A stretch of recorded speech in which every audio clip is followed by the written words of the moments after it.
que seja muito difícil de reunir as diversas características que marcaram a arte mesopotâmica, visto que há infinidade de povos e culturas que se desenvolviam naquela região. No geral, a arte mesopotâmica reflete a história, a política e a religião, as forças da natureza e as diversas conquistas dos povos que habitavam o local até o século VI a.C., ou seja, até a conquista dos persas.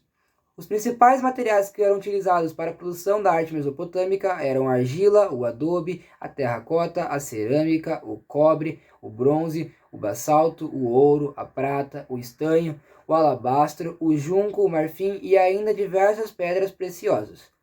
A arquitetura mesopotâmica foi a mais envolvida das artes desse período, sendo marcada pela grandiosidade das formas. A escultura e a pintura possuíam a mesma finalidade decorativa, ou seja, elas eram formadas para decorar os espaços arquitetônicos. As pinturas tinham o objetivo de domar os grandes espaços arquitetônicos, tal quais as pinturas, e seguiam padrões naturalistas ou realistas. Tinham como principal característica a ausência de movimento, constituindo assim esculturas rígidas e estáticas.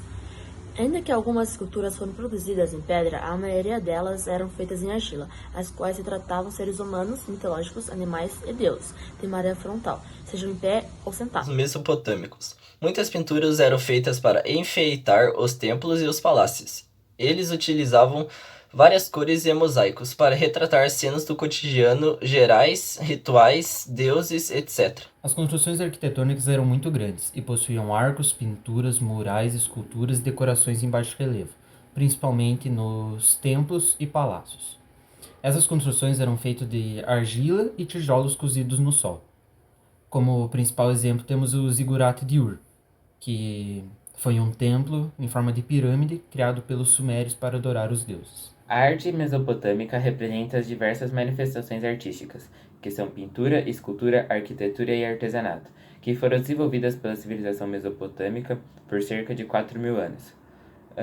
Eles habitavam nas terras férteis do rio Tigres e do rio Eufrates, que hoje fica na Turquia e no Iraque.